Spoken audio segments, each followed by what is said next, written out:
Hello everybody and welcome back to Case Studies with the BizDoc. This week we're going into independent crowdfunding. The place you go when you're trying to start a business. Or is it really start, or is it maybe seed funding after you've been able to start something?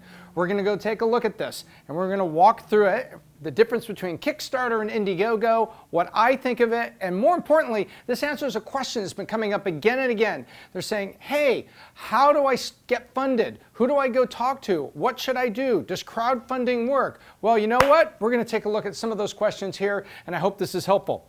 First, we start out here.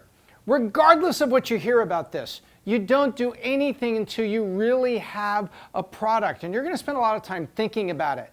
Einstein once said, as the amount of time that spends characterizing a problem, in other words, trying to figure things out, as the amount of time that spends characterizing approaches zero, the amount of time that you will spend figuring it out approaches infinity. So the less time you figure out the problem, the more time you're just going to be spending there spinning your wheels. And that is the case here.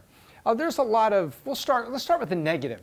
The negative press is you'll read things from time to time that said, oh, somebody put something up on Kickstarter, all these people invested, and instead these guys were, paying for strip clubs, trips to China, other unmentionable things, and they basically took everybody for their money. Well, you know what? That's kind of on Kickstarter, and that's on you putting the money in. There's a different standard that's on you if you want to be one of the good investments there. If you think about Indiegogo, you think about Kickstarter, you say, are they competitors? Well, they kind of are in the crowdfunding space, but they came from two very different places. Indiegogo started at the film history. Independent films, hey, we want to do an independent film and we're going to do a documentary on this noble topic or that noble topic. And that was good stuff. And then it branched off into other types of things. Whereas Kickstarter has really been about technology, startups, the traditional communities that you would think about building a little business with an idea. Both are a little different.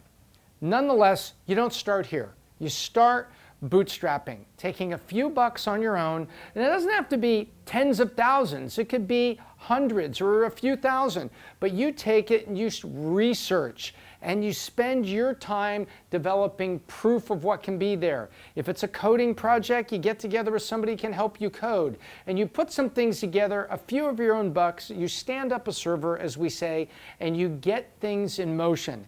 And at that point, you've reached some proof. You've reached a little bit of a milestone, and you've probably also discovered what things will work, what things won't work. And you're not kidding yourself. Last week we covered Theranos. Go take a look at that. Big story about somebody who I think ended up under pressure, fooling themselves, fooling everybody else, and then a $9 billion disaster.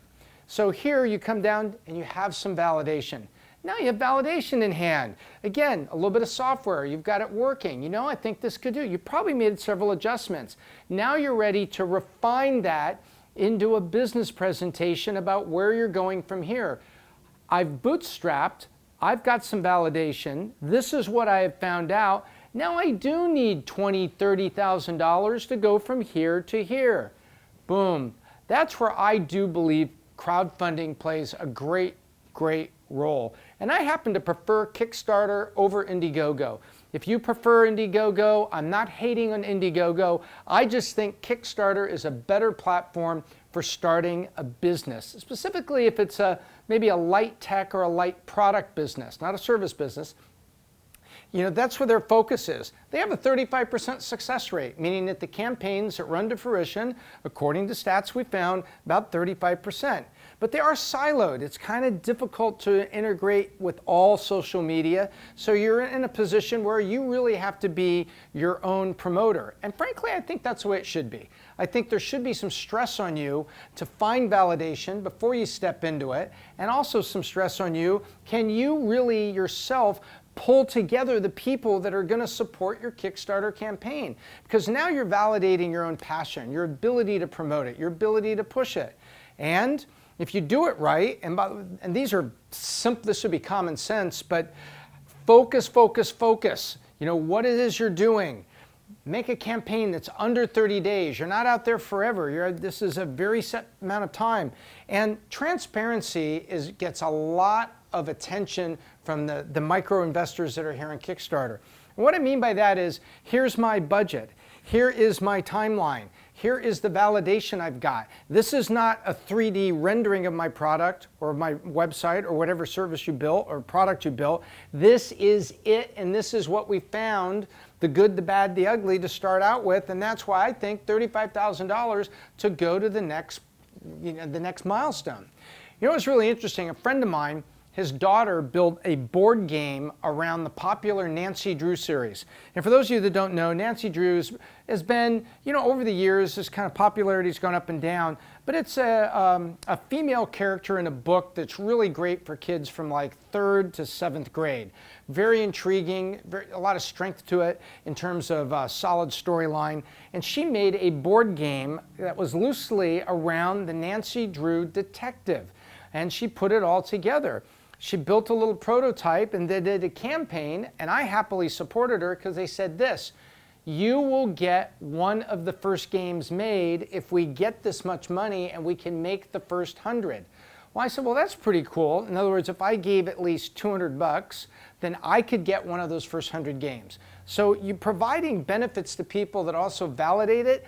That validates the $50 investor because they say, well, now wait a minute. I don't want to put in 200. I will give this girl 50 because I think this is really interesting what she's doing and I want to support that.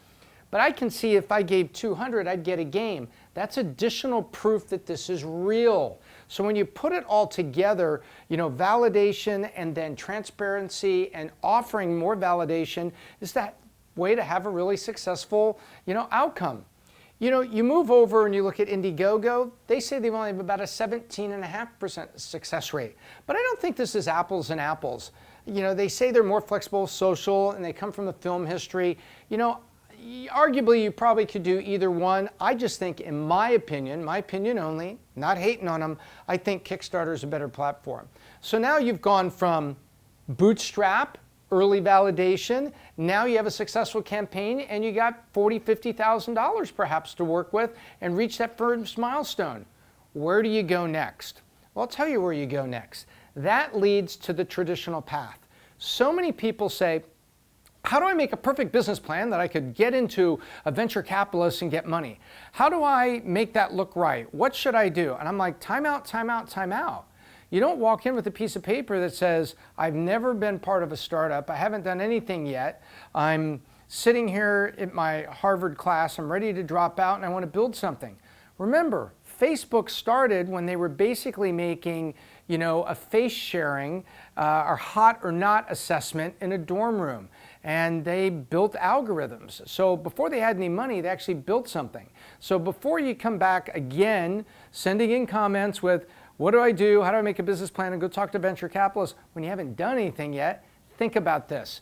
Venture capitalists look for that early validation. But more importantly, 53% of their decision is based on the team. Now let me tell you a little bit about this. This is 2016, University of Chicago, Booth Business School there. A study was done on how do venture capitalists make decisions. And they pulled a lot of data in there. And once you've done your crowdfunding campaign, now let's go over the VC and let's go see if we can raise some real money. Well, they were looking at team, which means the people that you're together with, are you credible people that can pull it off? 12% was product. So 65%, 2/3 of the decision was, do I like these people? And do they have a product that's there? Do I think they can pull it off? Getting on the rocket and going forward? Should I put $500,000 into this now? Well, they put 10 grand of their own, 5 grand of their own. They raised 50 grand, 30 grand, 25 grand, whatever it is on Kickstarter. They proved some things. You know what? I like this team, but it's team. So believe it or not, it's team. Then you drop down to this that people frequently forget about, and there's a lot you can read about it. Fit with the VC. If they're investing in green sciences and they've not done any web enablement, that's not the guys to go talk to. Regardless of whether your dad knew a guy, sat with him on a plane, got a business card, can reach out to them.